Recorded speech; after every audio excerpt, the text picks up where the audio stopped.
بسم اللہ الرحمن الرحیم۔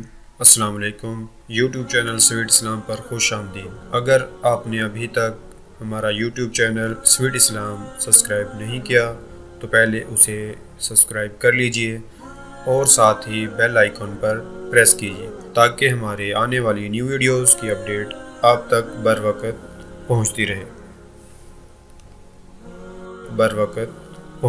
اللہ نے ہمیں ایک نماز عطا فرمائی جس کو ہم آج صلاۃ التراویح کہتے ہیں۔ میرے نبی کے زمانے میں اسے قیام اللیل کہا جاتا تھا، اس لیے حضرت عائشہ رضی اللہ تعالیٰ عنہ کی روایت ہے جس سے 8 رکعت والے حضرات استدلال کرتے ہیں کہ رمضان اور غیر رمضان میں اس کو امام بخاری نے قیام اللیل کا ہی عنوان دیا ہے۔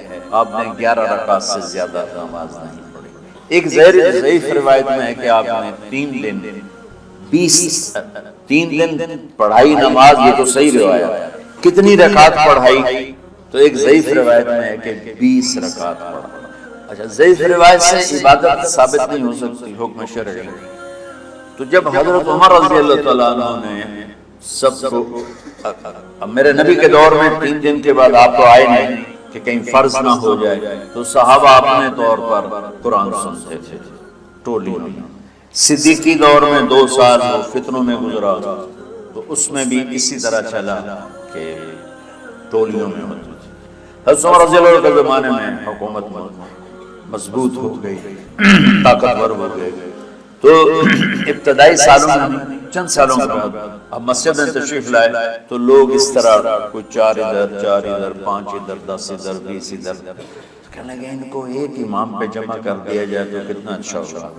تو آپ نے سب کو اکٹھا کیا اور ابی بن کعب رضی اللہ تعالیٰ عنہ کو امام بنایا اور سب کو ایک نماز پہ جمع کر کے 20 رکعت کا حکم عطا فرمایا۔ تو حضرت عمر کا یہ عمل اس حدیث کو مضبوط کر دیتا ہے کہ چونکہ میرے نبی نے کہا علیکم بسنتی و سنت الخلفاء الراشدین من بعدی، کہ میری اور میرے خلفاء راشدین کی سنت پر مضبوطی سے عمل کرنا۔ تو حضرت عمر کا جو 20 رکعت طے کرنا ہے، اگر ان کا اپنا اجتہاد ہے تو بھی ہمارے لیے عمل کے لیے کافی ہے، اور اگر ان کو یہ یاد ہے کہ میرے نبی نے 20 پڑھی تھی تو اور زیادہ اچھی بات ہے۔ لیکن بہرحال جو 8 پڑھتا ہے ہمارا اس پہ بھی کوئی اعتراض نہیں، چونکہ وہ بھی حدیث کے ساتھ بات کرتا ہے، اور باقی پوری امت 20 پڑھتی ہے ان پر بھی اعتراض نہیں۔ میں ایک جگہ سے گزر رہا تھا، نماز کا وقت ہو گیا، اہل حدیث کی مسجد تھی، میں وہاں نماز پڑھنے چلا تو ایک بہت بڑا اشتہار لکھا ہوا تھا 20 تراویح ثابت کرنے والے کو 5 لاکھ روپے انعام، کہ 20 تراویح سینکڑوں سال سے امت کا عمل 20 تراویح آ رہا ہے۔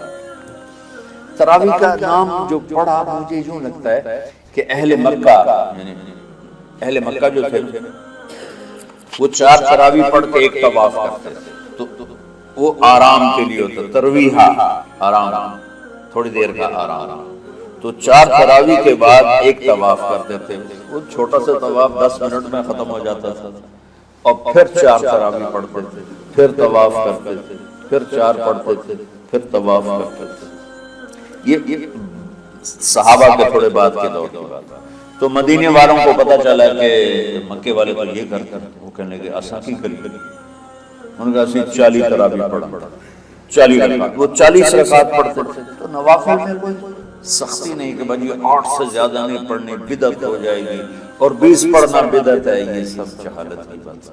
یہ 8 پڑھ رہے ہیں یہ غلط ہے، یہ بھی حماقت کی بات ہے۔ جو صحیح حدیث سے دلیل پکڑ کے کوئی عمل کرتا ہو تو بھائیو اس سے بحث نہ کیا کرو، مناظرہ نہ کیا کرو، یہ بہت نادانی والی بات ہے۔